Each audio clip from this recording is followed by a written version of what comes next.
Hello, and today I'm talking to Rubia Garcia. She's an instructor, a teacher in New Orleans, Louisiana, and I would like to thank you for being here today. And how are you doing? Doing pretty good. How are you?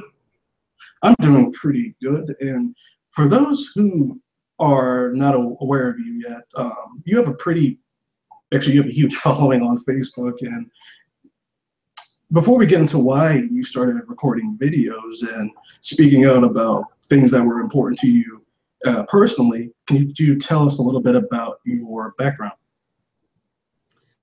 I'm born and raised in New Orleans, Louisiana, and on the West Bank, and I attended New Orleans public schools my entire life. I went to LSU and came back to New Orleans after Hurricane Katrina and got my degree in history, and shortly thereafter post-education, and then began to be an educator inside of New Orleans public schools. And I've been doing this for about maybe 7 years, 7, 8 years. Yeah. Okay, and as a teacher, with some of the some of the restriction that might be on you for speaking out about certain things, what was the turning point that made you decide that you were going to start making videos and sharing them on social media? Did you ever expect that they would grow to that you would become this popular and have millions of views on certain videos? I'll be completely honest and say that I started doing videos even 3 years ago. And I did them as jokes and parodies and things like that. And I took a step back because of the message that I was putting out at that time. And I got off of all social media for at least maybe 2 months. And I started to reassess the messages that I wanted to put out. And I understood as I started to gain a small following that my messages were going to come with a certain responsibility, being that I am an educator and I have students or people in my community and things like that that were following. So I some things. The turning point for me was where it became very personal. I was going out one night with a friend on television waiting for her to show up. And I saw that they were not going to indict the police officers that killed Tamir Rice. The young Black boy that was gunned down, using a toy weapon. A lot of people are familiar with that case. And as I watched that video over and over again, and I looked into the grand jury transcripts and the things like that, it was because it was like a dog and pony show. There was no real intent. Being that somebody that had a law background, there was no real intent to execute these 2 police officers. And I had heard about the Black Lives Matter movement prior to, and I had seen the Trayvon Martin cases and all these cases that had happened prior. But I think in that case, very personal for me because of Tamir's age and because I teach in New Orleans public schools and I teach predominantly Black children, and I saw almost what I took in to be quite literally as one of my students doing what young boys do, regardless of their race, doing something, a mistake, making a mistake, but the difference was it cost this boy his life, and I couldn't anymore in silence, especially when I have students that fit that description or fit that stereotype. And I couldn't sit back because it might be one of my children at some point. It might be one of my boys standing there, and it might be them being subjected to that type of hate. And I couldn't, in my classroom, I teach my kids all the time that if they see an injustice, that they have to speak out about it, because silence in the face of an injustice is your acceptance to it. So I can't be in my classroom to fight for equality and to fight for what they believe in. And when I'm given an opportunity and a platform to speak out, so I did. And then that was the very first video that went viral. I stood out for support of Black Lives Matter. And I made my my friends, which was originally what started it. I wanted to let my friends on my friends list know. The video just went viral, and that was the very first time that things really kind of kicked off in the sense on social media for me. And I definitely didn't expect it to happen. So if it did, then what was I going to do with it? And I felt at that point, like I said, it comes with a certain responsibility and a motivation or an inspiration to people to speak their piece and to speak their truth and to step up for what is right, then served its purpose. But no, I definitely didn't expect it to happen. And especially with, I came across your video about Charlottesville, and for those who are not aware of, last weekend in Charlottesville, Virginia, on the UVA campus, there was pretty much a neo-Nazi rally that had counter-protesters, and unfortunately it ended in the death of Heather Heyer. That was pretty much a launching point for what happened in Boston as well, just yesterday. And in that video, you spoke quite passionately about what happened and what you thought of neo-Nazis. I believe your exact terminology was tiki torch. I forgot the last part of it. Traitors, there you go. Tiki torch traitors. And there's a lot of people that I've even personally seen that haven't really taken it seriously. And a lot of people will say there's not a lot of them, and that might be accurate, but the message still resonates, and that's literally how it began in Nazi Germany. Could you speak a little bit more about what you saw in Charlottesville and why you felt it was necessary to have an in-depth video about what happened there? What I saw in Charlottesville for those statues, a symptom of a larger underlying issue, privilege of voting. Because, and I think it's a lack of historical knowledge, which is why I call them tiki torch traitors, because your whole purpose of being there was to intimidate. We're talking about white nationalists, neo-Nazis. These type of people are there. Their entire background is rooted in racism, hatred, and violence. We can't make any qualms about that. That's exactly what they were there for. Defending the likes of Robert E. Lee or Stonewall Jackson, or in New Orleans, it was PGT Beauregard or Jefferson Davis. Issue that you're trying to carry a Confederate flag or a swastika flag, trying to hold on to a certain aspect of culture, saying that you want to hold on to history, and that's not what you're trying to do. Because if you're claiming to those people who are there supporting be racist, that's what that flag represents.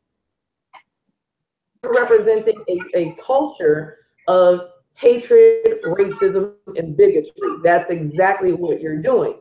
That flag is a representation of treason against the United States, and you're harnessing that flag. So I spoke about it because that's the underlying issue of race relations within this country. When people want to say, no matter what, like you said, there's a very small percentage or a very small people, but that's only the people that showed up that day. What about the millions of people around the country that feel the exact same way, but just didn't have the means, motive, and opportunity in order to get to Charlottesville in order to join them? The underlying issue of racism and race relations within the country that is just going to, it boils down to a moral, legal, and political issue. So what it takes for people to finally get to the point where they're going to address it head on, where they're going to stand up against people like this. People have a privilege of overlooking what that statue means to the other half. Because as an educator inside of New Orleans, I have to sit here in my 7th grade class. I have to teach all the way from the American Revolution all the way up to Reconstruction, which includes the Civil War. And in New Orleans, when I'm trying to teach these children about Robert E. Lee and Jefferson Davis and PGT Beauregard and things like that, working with the statue, around the city, a heart of a leaf circle, long statue high up in the air with a man posted up on top. And I have to explain to them why we have an entire circle that every single major parade in New Orleans during Mardi Gras passes around, and I have to explain to them the relevance of this person. But I don't see large monuments towards Ruby Bridges or Homer Plessy or statues in recognition of all the slaves that came over Africa that were kidnapped and brought over. I don't see anything representative of their culture. And I even made mention in the video that there is an African History, Arts, and Culture Museum here in New Orleans that was closed in 2013, 2014 for renovations. And they allotted $6 million in order to do renovations to it and open today. So if we're talking about let's preserve history and preserve culture, then let's talk about the real history and culture, and let's be fair about being representative of that, being that New Orleans is predominantly Black. Where are the statues and recognition for them? Country. Oh, go ahead. Oh, I apologize. No, I was just going to say, and you brought up a great point that even Robert E. Lee himself, while he was alive, saw a problem with erecting Confederate statues. He himself said, we do not need to do that. And all the statues were mostly erected after the end of Reconstruction in order to, it pretty much was the onset of Jim Crow, which was basically, we're going to try to bring back as much of slavery as we can in the South as possible. And that's how all these statues came about. They were not brought up immediately after the Civil War. Most of the Confederate soldiers still alive, especially generals, were like, that's not going to help the country heal at all. And so it's kind of like when the Confederate flag is over South Carolina, that was not about the Confederacy in the Civil War. That was about, let's tell minorities that we're superior to them. And I apologize for interrupting. No, that's fine. That's fine. No, you're absolutely right, because that's exactly when I saw that on television. I was disappointed in the police presence and the fact that our president didn't denounce those things unequivocally, accountable for what it was that they were doing. He did, especially in the death of Heather Heyer. It was almost as if his apology was half-hearted, more about his base than his humanity.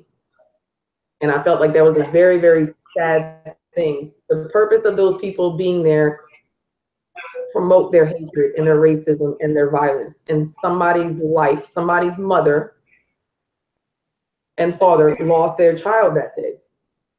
Of humanity and dignity in it. For them to say that whites are not going to be replaced or white lives matter, and to say the things that they were doing and to do the things that they were doing, underlying issue that is still present and alive inside of America, and to hear these people and things like that, to say things that they are literally quite literally afraid of losing their power and the supremacy in the United States, out unlike they have in decades.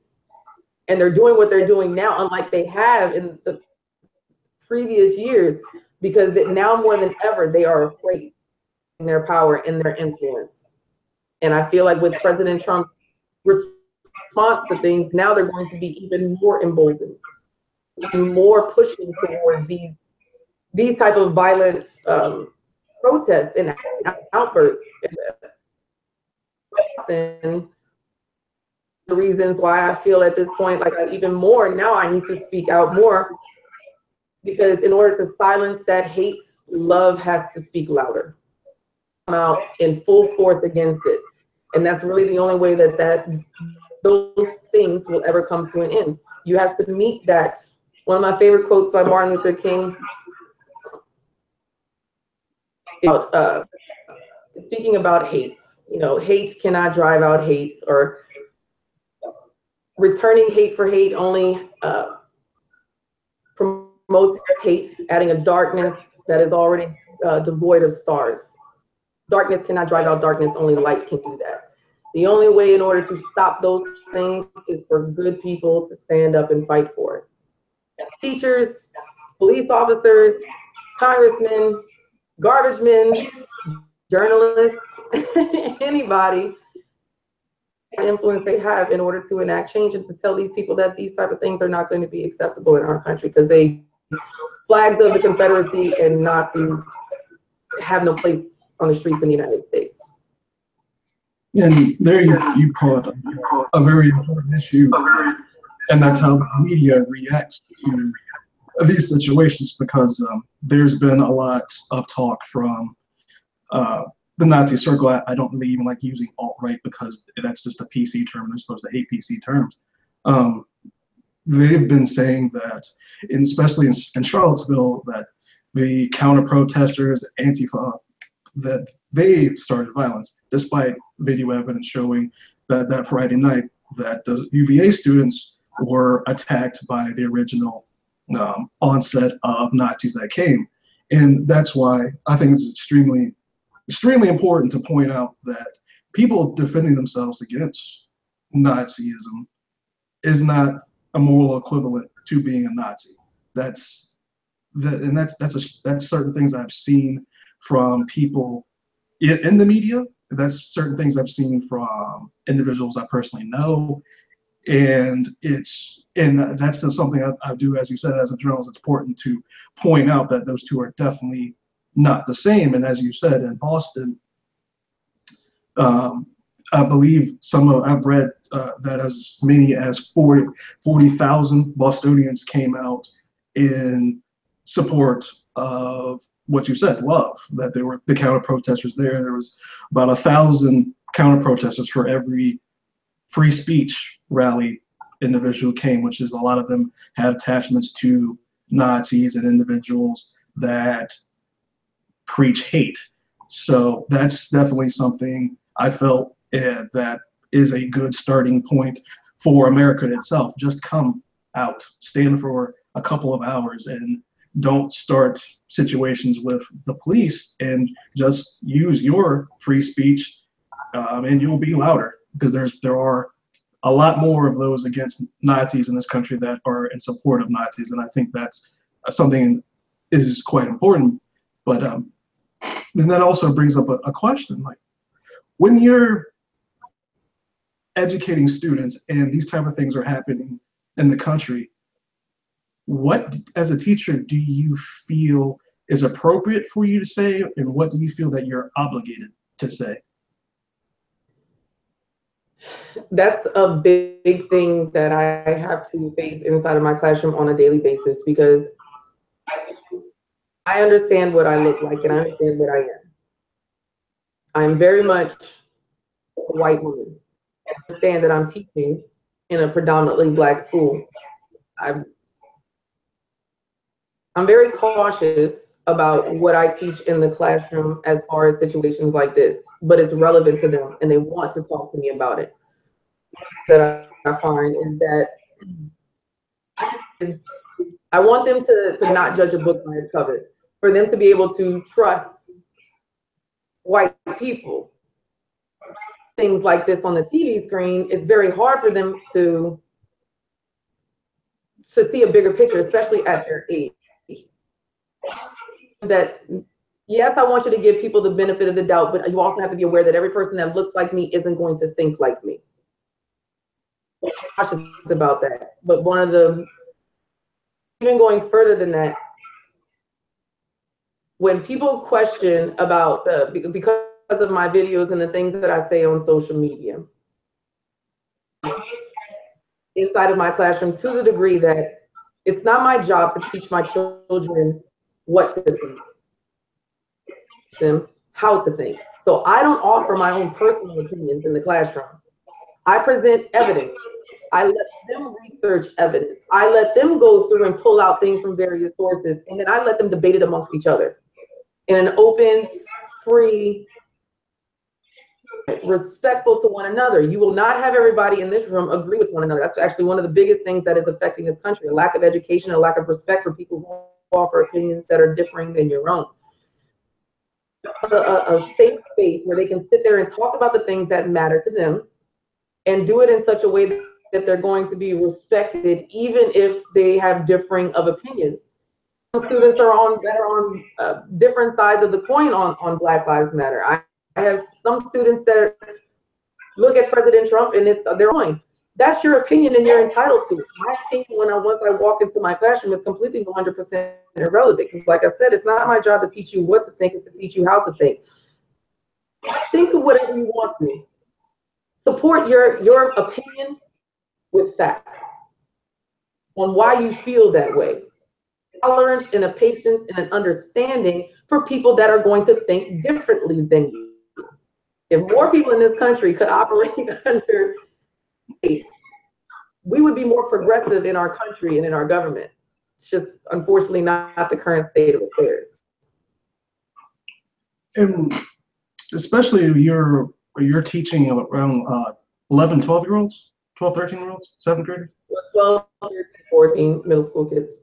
Okay, and at that age, that's when I think about myself at that age, that's a critical point in when you start realizing the world isn't Nickelodeon cartoons or Disney cartoons, Exactly. and you see that there's important things going on. Because I remember at that age, that's around when the Bush Gore election was, and I started to understand like why are adults really talking about this for this long period of time? Isn't the election over type of thing? And that actually what originally got me into politics, and now here I am.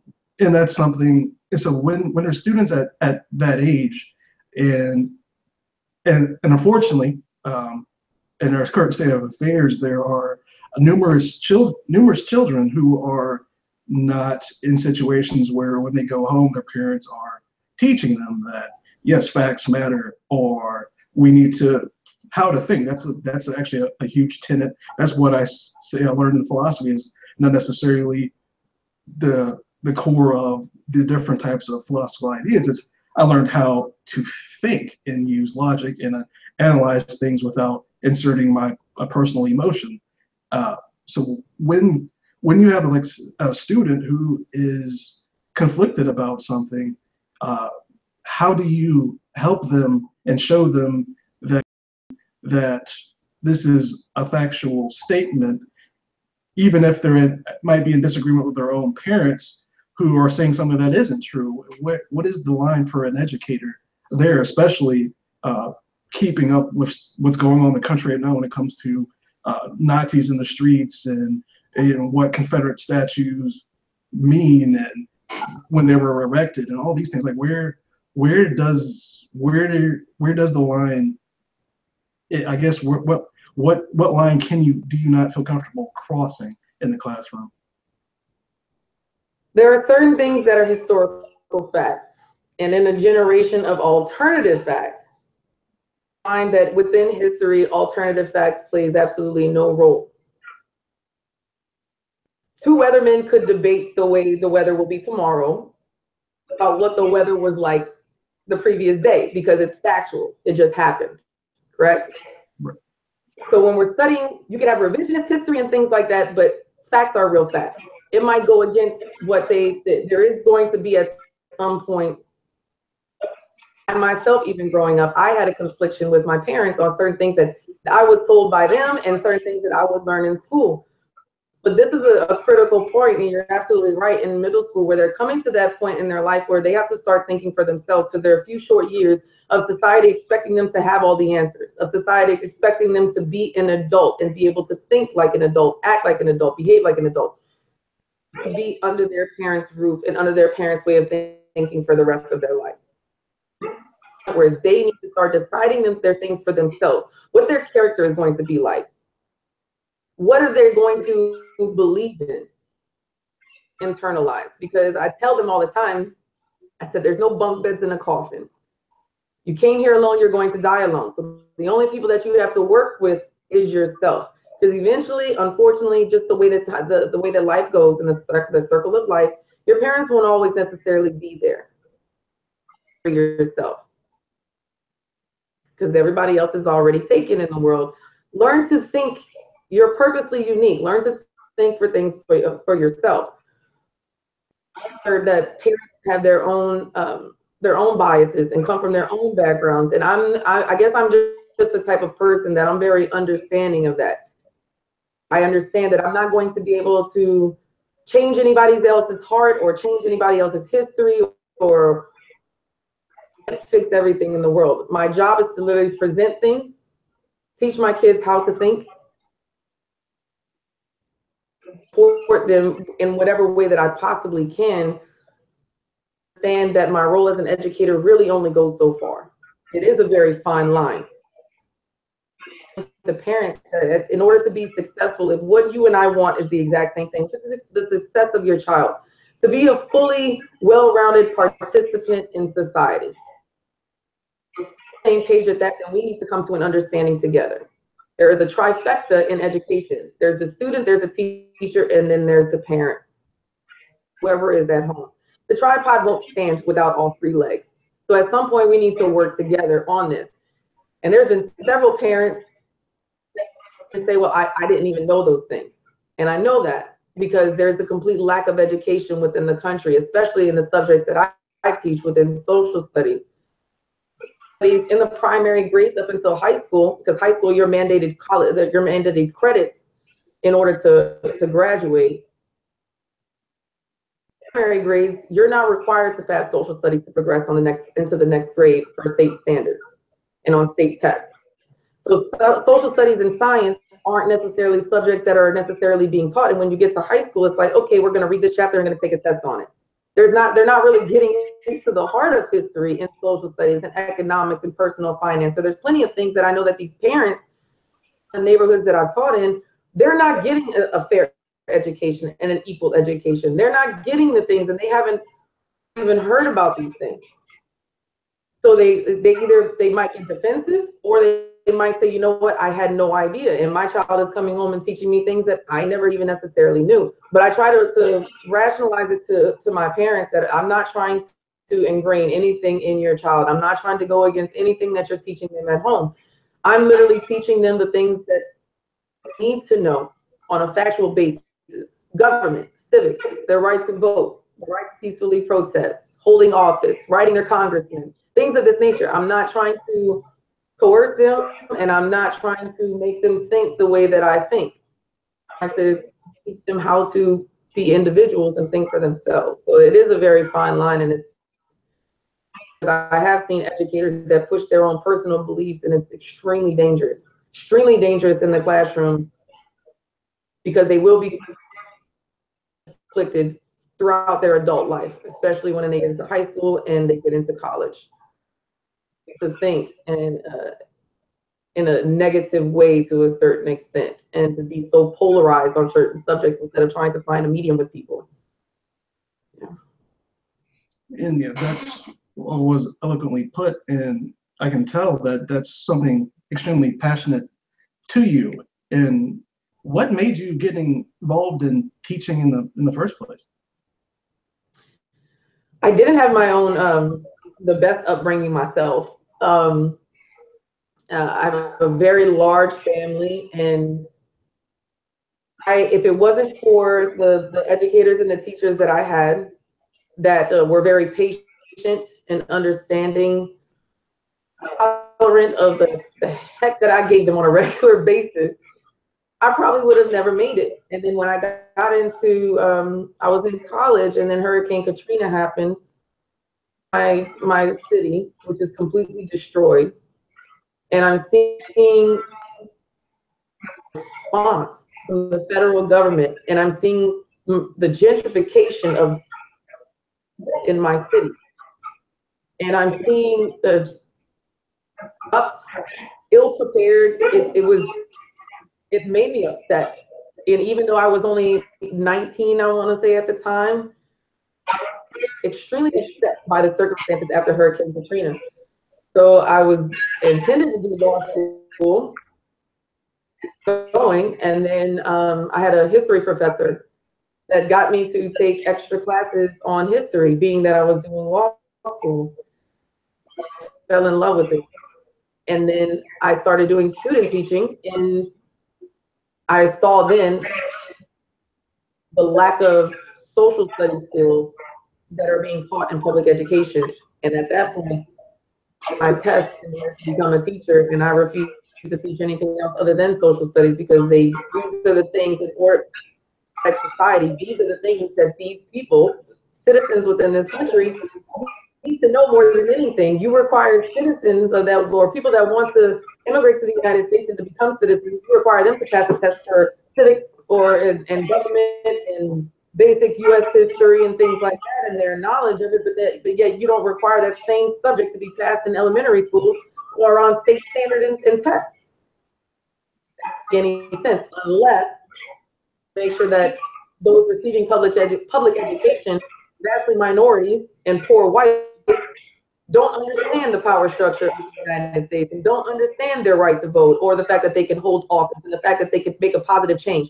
Whenever you have a Congress of males and you're trying to figure out what's the disconnect in the issue and how come we can't find a solution to the problems, whether it be race or whether it be healthcare or anything, infrastructure and system of systematic oppression against both minorities and women. Our Congress by itself, completely discriminatory against both minorities and females. But again, if you are uneducated, Congress is, how are you going to question the current state of affairs? How are you going to know that you can run for Congress? How are you going to know that you could run for president or be a representative or anything? How are you going to know these things if you aren't being educated properly at school of the people within this country? Education. Completely uneducated on how this country runs. And you look at the current state of affairs and you wonder why. That's why. And you brought up another great point. You are a woman and you are outspoken about certain issues that people in this country, certain people in this country will say, why are you talking about that? You're a woman. And I'm sure, because I've spoken to others who will say that the abuse, and there's data behind this, that the abuse for women on social media and online is severe. And especially when you talk about issues like race and the Confederacy, which is a hot button issue for a lot of people, and they take it personally. Have you received a lot of abusive messages about you speaking about Charlottesville or education in general, or just being a prominent female figure on the internet? I've received death threats. I've had my job threatened. I've had the life of my children threatened. I've had all of those things happen. But it ultimately boils down to what I fundamentally believe. Like I said, when I'm in the classroom, I'm teaching my kids that they have to fight for what they believe is right. I was put in a position where, am I going to do this? Yes. Well, then I have to full well knowing what it is that I'm getting myself into. I know what I'm getting myself into. The point is, do I feel like it's worth it? It's not just that I'm a woman, it's that I'm a white woman. Is that there are millions of whites around this country who feel the exact same way that I do, but they don't speak out because they're afraid of that judgment. They're afraid of the backlash because it's going to come from all sides. It's going to come from whites, it's going to come from Native Americans who feel like they've got it just as bad as them. It's going to feel come from Hispanics or Latinos who are going to feel like they're not getting their fair share. Everybody. It's a lot. And I understand why a lot of people go. But again, change will not happen until those who are as unaffected or as outraged as those who are affected. The racial problems within this country is for people that are unaffected, like whites, and you made mention of personal or things like that. They take it personal because you're operating out of white fragility. You're making it about yourself. You're saying, oh, well, I never owned slaves. Why am I? You're missing the point. The point is that this happened. Black people, that they need to get over it. That's your own white fragility telling you that it's about me, and it's not. Problem, and then find a solution. Self and your race, even though I've said personally, I only believe in one race, the human race. You have to hold yourselves accountable full force with the others that are being oppressed, because otherwise, these people are always going to look at it, well, okay, if you sat there and you see something that's going on and you're not speaking out about it, you are just as guilty as those who perpetrated the act. Your silence is complicity. And my father was a criminal defense attorney for 20 years. And I saw him take on numerous cases. I saw him, it was a case of Hayes Williams, a black man convicted of murdering a white man in 1968, and the police and everybody knew racism at a very, very young age. The police and everybody knew, witnesses lied, and this man spent 30 years in prison for a crime that he didn't commit. Now, up until you have somebody that's willing to fight and go against the grain, and I'm not saying that I'm the only one, because I'm not. What I'm saying is that more people like me, right? It's your responsibility. And once I started doing this, people started to speak out, and it gives hope to those who feel like they're sitting there in the dark by themselves, like they're being judged and they're being covered in this hate. And like I said, if Boston showed me anything, it's the hate. You just have to show up and you have to fight for it and stop being silent when it comes to issues like this, because the more and more that Blacks and others of other races who have the white privilege and have the opportunity to use their white privilege in order to silence those who are trying to promote white supremacy, the change will never happen until we start to speak out and start to be passionate and not just say it, but actually mean it and be willing to go against the grain in order to be in take the backlash, because the end result is going to be worth it. I believe, as part of everything that I do, that what I'm doing is making a difference. Whether it's out of the classroom, doing videos, doing whatever it is, I believe that I'm making a difference, and I see it even on my timeline, within my circle. Black Lives Matter, and they get the bigger picture, because a lot of my friends prior to me even doing videos on Black Lives Matter had no idea what Black Lives Matter was even saying. It was that Black lives were the only lives that mattered. And that's not the case. It's Black Lives Matter as well, because all lives won't matter until Black Lives Matter too. You're missing the point. If lives matter, then Black Lives Matter shouldn't offend you. The fact is, we're living in the Black Lives Matter Black Lives Matter never era. At that point, Black lives never mattered. When you're looking on TV and you see these people doing these things, I was impressed by Charlottesville and the large number of whites that were there in support and defending this and doing the counter protesting and defending Black Lives Matter. Or it needs to be that way. We should be fighting the same, if not more, because as I said in the video, the one that you mentioned earlier, we were the ones that started this, not us personally, but take a step out of white fragility for a second. We were the ones that started this, and if we want things to change, participant in that change. And it starts by using your voice, and it starts by using whatever means and motives and opportunity that you have in order to enact that change. With the history of New Orleans, especially with Confederacy, and as you mentioned, the numerous Confederate statues, would you personally feel comfortable participating in a counter-protest rally, which I'm assuming, I don't have it in front of me or know this for a fact, that I'm assuming New Orleans would be a place where Nazis might want to show up and try to say they're making this about monuments when it's really about them just spreading their message. Would you ever personally participate in that, or would you not feel comfortable from being a teacher? I have. Oh, you have? Okay. When they, yeah. There's been protests, Black Lives Matter protests and things like that in New Orleans, and even in Baton Rouge, which is only about an hour west of here, for out in Sterling.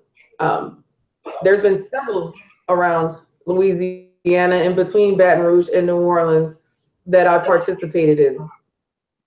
We broadcast all of that on my social media. Caught up in the mix of everything that I don't even think about it. I'm caught up in the mix of trying to talk to people, trying to meet people and things like that. About being involved in the moment instead of, even you look at we had our 4 monuments here removed over the summer. Davis, PGT Beauregard, the Robert E. Lee, and the Liberty Place Monument, which is actually the Liberty Monument was actually the story behind that is actually crazy. And you mentioned supremacy in the South. Up until 1993, that monument that was there actually had a placard down at the bottom that said that the North had to recognize white supremacy in the South, because that statue was put up during Reconstruction. came down, and even shortly thereafter, when they took down the Liberty Monument on the PGT Beauregard, there were people that showed up with Confederate flags and Nazi flags and things like that. It was all over television, all over the news stations and things like that. Was it in the numbers of Charlottesville? No. I actually expected it to be a lot worse, but with Mayor Mitch Landrieu, whenever they announced shortly after the murders at the church, whenever that happened and that whole conversation started, made an announcement that they were going to remove it. They gave the contract to a certain individual. That individual the contractor wound up having his car blown up. Wow. Yeah. He had death to his children's school, to his house, to his personal numbers and things like that, because his information was posted to a white supremacist and a KKK. Shortly thereafter, his car got blown up. So that happened. And then the city council approved the removal of the statue. The statues were removed, donors, not tax money, to remove the statues. So that way people couldn't say, well, this is tax money going to waste and things like that. Now, granted, there were like firemen and stuff like that that were hired in order to do it, but the statues were all removed in the middle of the night. It was removed in the middle of the night and nobody knew. It was just, people woke up in the morning, and by the time any of the protesters found out about it, it was already gone. Kind of like what Baltimore just did. Huh? Kind of like what Baltimore just did. Yeah, it's the smartest way in order to do it. You don't announce when you're taking it down, because look what happens whenever they do. Look what happened in Charlottesville. The night before is when it all starts, and then the next day it just carries on. It's something else. But no, would I, to answer your question, would I participate? Absolutely. I have and will continue to do so. And before we anything you would like to say to people who follow you on social media, or anything about what's going on in the country what's related to Nazism or education that you would like to express? The biggest thing for me is educating your children, obviously, because I'm within education. At this point, position politically to be in Congress and to hold people accountable. It's one thing to write your congressman, to show up to city halls and things like that, but what I encourage people to do and to be active, to educate themselves on the way that things to work, because if this is a system of oppression, to a certain degree, you have to work within the system, participate in the system, and then you can act positive change. That is my goal, and what I want is to see more people. I want to see more minorities in Congress, women inside of Congress, because this is, in order to make this change, really with legislation. True legislation is what is going to be the cornerstone of the change that is that has to happen, or that we want to see happen. It requires subjects. Bottom line, period. I want to push them to be more civically literate, to be encouraged to not only vote, but to possibly hold office. So, and the key for me, but as far as followers, I have a percentage of people that I'm even close to that support President Trump. For anybody, I have a message for them. I won't go so far as to say that the death of Heather Heyer is on your hands, because I know really genuinely good people that support President Trump. We've remained friends throughout everything, because again, it's a mutual respect. We can agree to disagree and still love and respect one another. However, at this point in time, if you can support a man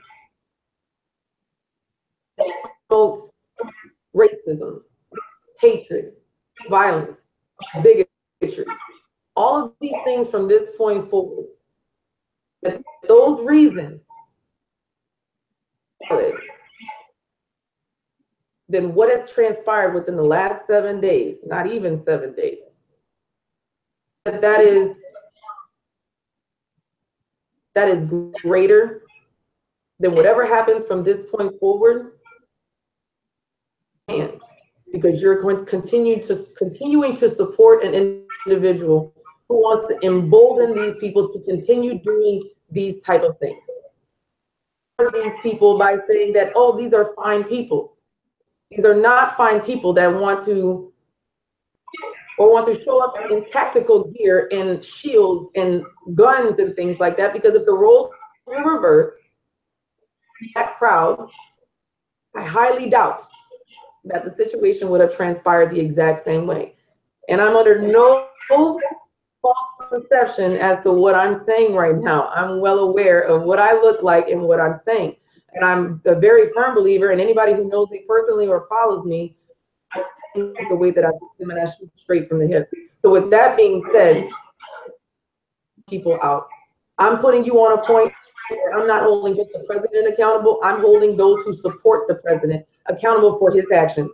Because by you supporting him, he becomes emboldened. By him being emboldened, he emboldens other people in that violence. So any other violence that happens from this point forward, I just want it to be known that I'm holding you accountable as the president or the people that actually commit the violence themselves. And that's my message. And that's an extremely powerful message. And I'm glad we had this conversation, and we should definitely do it again. It's a pleasure speaking to you, and I will definitely be watching your videos and seeing what you have to say about things that are going, because there's a lot of things going on, and the best way to, as you said, invoke change is through communication and using facts as a basis, as a foundation for any argument. So I definitely appreciate that, and as someone who has a political science degree, I can definitely say it's civics and knowing how the government works is extremely important if you ever want to make a change in that government. Absolutely. And again, thank you, and I hope you have a great rest of your day. It's been a pleasure.